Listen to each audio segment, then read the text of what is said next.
Gentlemen of the media, this is Azimio's statement on Finance Bill 2023-2024. The Finance Bill prepared by the Kenya Kwanza regime, spelling out how they want to raise money in the 2023-2024 financial year, is a piece of punishment that Kenyans should be deeply concerned about. We are shocked that anybody living in Kenya and who understands and appreciates what Kenyans are going through can come up with the taxation proposals the bill is making. It is even more shocking that a regime that promised to lessen the burden of the so-called hustlers, Mama Mboga, watu wa mjengo, can turn its back so soon on the same people. The tsunami of taxes in that bill will bury everyone, especially the jobless youth and the poor struggling down at the bottom. The bill is a promissory note to strangle and suffocate the hustlers from whose necks Ruto promised to remove the rope. We wish to make it clear from the outset that as a party, we will try our best to ensure that this anti-people budget is not passed by the National Assembly. In the event that Kenya Kwanza uses its hired majority and passes the bill as it is, we want the people of Kenya to understand that it is Kenya Kwanza's bill. It is the Kenya Kwanza's budget. It will be a Kenya Kwanza strangling Kenyans. We will instruct our members of parliament to have nothing to do with it. The mischief is hidden everywhere across the bill, but we will highlight a few. 1. Turnover tax. Currently, turnover tax, that is, tax based on sales, is applicable on sales worth 1 million Kenya shillings and above, and it stands at 1%. Now, Kenya Kwanza wants this tax applied on sales from as low as 500,000 Kenya shillings. The tax is being raised from 1% to 3%.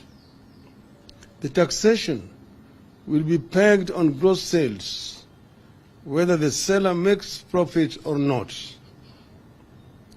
The biggest casualties here will be small, medium, and medium-sized businesses. Those businesses are the heart of the hustler nation. They are struggling. The same businesses are already being taxed by counties. Our stand is that this tax should remain at 1% and should be applicable on sales of 1 million shillings and above. 2. Income tax adjustment. About 4 things currently stand out in a payslip of a typical employee in Kenya, whether in the public or private sector. There has been no pay increase in the last 5 or more years. At least a quarter, sometimes up to half of the salary, is consumed by taxes. Much of the salary is consumed by all sorts of loans. Much of the salary goes into the funding dead institutions like NSSF and NHIF, which in the end do not serve the needs of the employee. Now, unilaterally, Kenya Kwanza wants to raise the taxes from the current 30% to 35% on those earning 500,000 shillings and above. Direct taxation as a means of raising money usually has unintended consequences. The shock will be felt down the chain. Typically, a single payslip supports entire villages and communities in Kenya. As Kenya Kwanza reduces availability of local disposable income, it is inadvertently reducing local demand for goods and services. It leads to more unemployment and more desperation. We will be instructing our members of parliament to post this bill's proposals. 3, housing fund. Unilaterally, Kenya Kwanza wants to deduct 3% of basic salaries to finance affordable housing scheme. How the regime arrived at 3% and not 1 or 2, nobody knows. In an economy where employees are already faced with reduced income due to high cost of goods, we find the introduction of this new tax irrational. It further reduces the amount of disposable income available to the economy. We find it curious that while not everyone is qualified for the proposed affordable housing regime, everyone is expected to pay. This is illegal borrowing. According to the bill, those who do not qualify for affordable houses will have their monies refunded or transferred to the beneficiaries after 7 years. There is no mention of interest accrued on the money. You are borrowing money without paying interest. It is not clear why an employee who does not need a house would have his or her money tied up in a housing scheme when he or she would wish to spend it on farming or just feeding the family. There's also no guarantee that the housing scheme will work where schemes like NSSF and NHIF have been crippled by corruption. We need a review. 4, attack on digital economy. After being attacked through turnover tax, the youth who have tried to find themselves jobs by using their creative talents in the digital space are being targeted through digital content monetization. From paying zero tax currently, a creative youth who creates a digital platform or content will now be required to pay 15% tax. As a country, we will be killing innovation and leaving our youth with too few options, if any. We will not support this proposal. 5, tax appeals tribunal. A proposal is being made that in the event of a business or an individual who has a dispute with the Kenya Revenue Authority over tax owed, that individual or company will be required to deposit 20% of the disputed amount with the KRA before the matter can be heard by the Tax Appeals Tribunal. This is another aspect of illegal borrowing by the regime. It is open to abuse by rogue KRA officers. It will affect cash flow of companies. We oppose it. 6, taxation of reimbursements, that is per diem. Out of the blues, Kenya Kwanza wants to tax money paid to officers on duty at 30%. How then Do those officers meet their expenses? Since when did reimbursements get to be treated as income? We find this requirement extremely punitive. We oppose it. We've known that this per diem was being paid by people to be spent to defray expenses wherever they are traveling. And those costs, the cost of living in those countries already been worked out by the government. If you are taxing it, you are therefore subjecting these officers to suffering wherever they travel. 7, taxing trade associations. After taxing traders, Kenya Kwanza want to follow them and tax their associations. Associations whose duty is to fight for the welfare of members will now be deemed to be carrying out business and be taxed on gross receipts, which will be deemed as income. This is double jeopardy that will affect the welfare of businesses in the country. We oppose it. 8, enhanced VAT payments.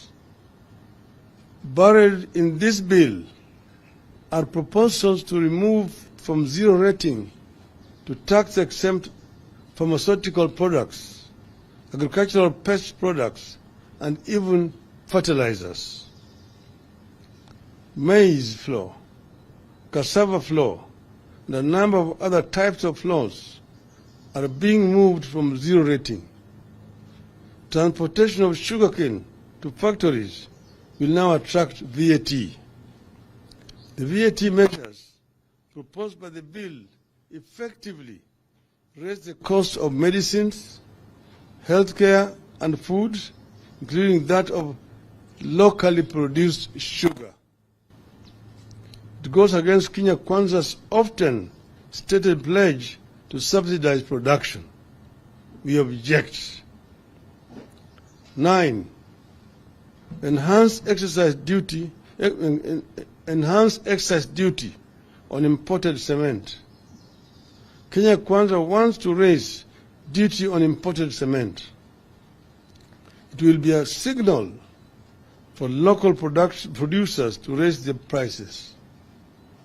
This will impact the local construction industry, which is currently the main driver for job creation in Kenya. 10, tax on beauty products. Kenya Kwanza wants to treat beauty as a luxury. Beauty products such as wigs, false beards, eyelashes, human hair, artificial nails, among others, will see their taxes rise from shillings 0.6 to shillings 25 per stamp, 2.5 per stamp. This is a 316% hike. Like digital economy, the beauty industry has become a major employer, particularly of our youth and women who have been unable to find work elsewhere. This is a home to hustlers. Now Kenya Kwanza is going after their earnings. We disagree. Ladies and gentlemen, Kenyans cannot be taxed to the bone just because of Kenya Kwanza's internal weaknesses. Rather than increase taxes, the regime must undertake the following. 1, an immediate stoppage of non-essential government expenditures, including the appointment of chief administrative officers. 2, reduction in size of government, excess cabinet secretaries, principal secretaries, directorates, advisors, aides, departments, and castes are gobbling up finances for the no good value for money. 3, abolish money being spent on political operations that are disguised as relief food distribution or fundraisers. It makes no sense at all for a Kenya Kwanza operative to spend 20 million shillings on a chopper to distribute 1 million worth of food. It makes no sense for a principal secretary to spend 10 million shillings on a chopper to deliver 200,000 shillings at a fundraiser. This madness must stop in the interest of austerity. 4, domestic and international travel, conferences, workshops, and training must be reduced, and they should be held in the offices. Those who are working in Nairobi should hold their meetings in Nairobi, including members of parliament. Parliament has got enough offices, a facility for members, committees to meet. There's no need to transport members of parliament to go and meet in Mombasa. The same thing applies to members of the county assembly. 5, freeze ministerial out-of-station allowances, ministerial house allowances, and domestic allowances for cabinet and principal secretaries. 6, end corruption and theft of public funds. Kenyans can't and won't tighten their belts any further. They have had enough. Their next available course of action is to force Kenya Kwanza to tighten its belt or force it out. End of the statement. Thank you.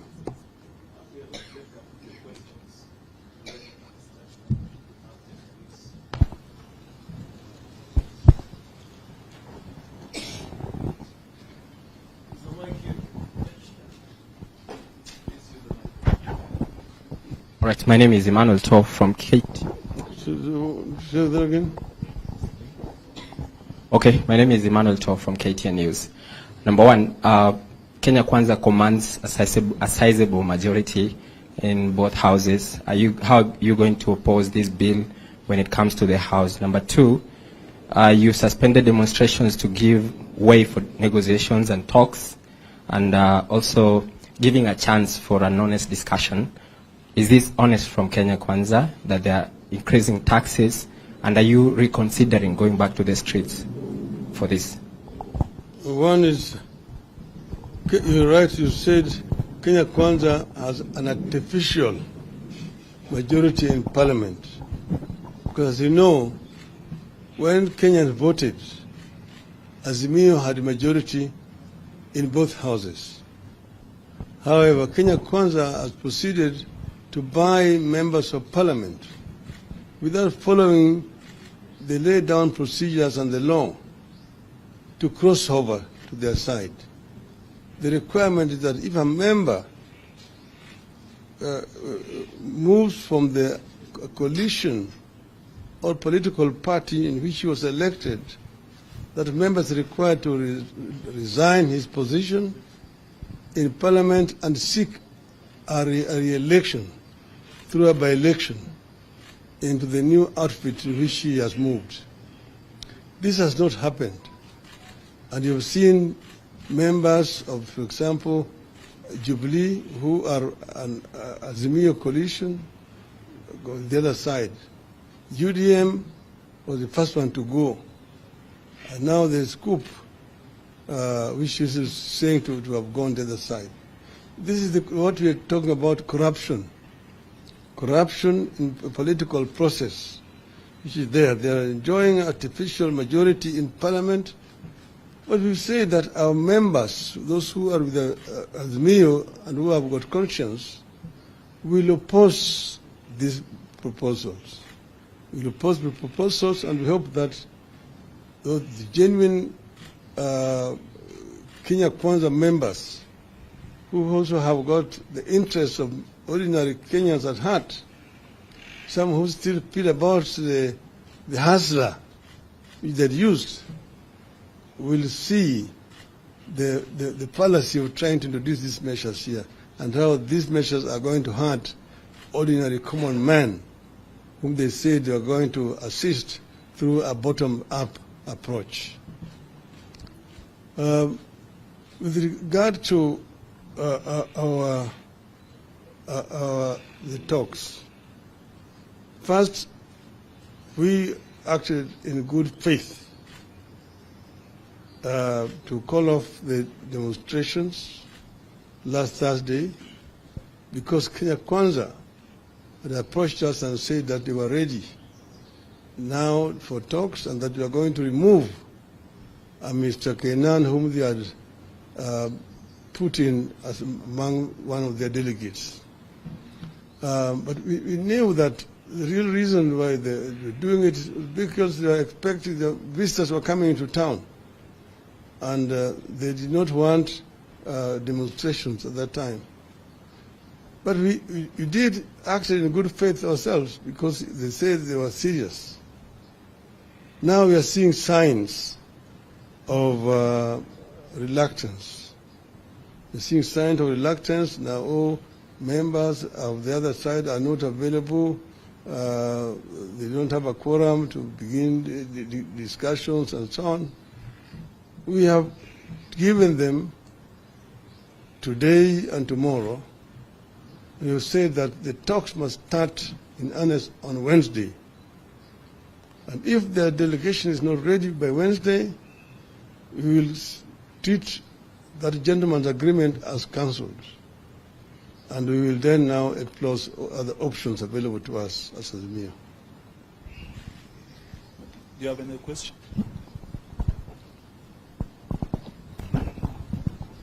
My name is Joel Chacha from K24 TV, and the Kure Kimani-led Finance Committee has now invited the public for public participation and also submission of memorandum. That is the deadline is actually on 20th of May by 5 p.m. Are we likely to see also Azimio maybe submitting a memorandum on the same and as well urging its supporters to turn out and also participate in this particular process? This press statement is itself already a notice to our members that we as Azimio are opposed to these proposals. And we are therefore urging all our people, members of the public, to participate and express their views, their opposition to these measures. We are waiting because, there's a workers' organization in this country which will be leading in this process. But we see the workers' movement is completely silent. We saw them on Labor Day talking and not even demanding an increase in salaries for the workers. It seems that the workers' movement has gone to bed with this regime. But we just want Kenyan workers to unite. We will continue to defend the right of Kenyan workers in the absence of an effective trade union movement that represents them.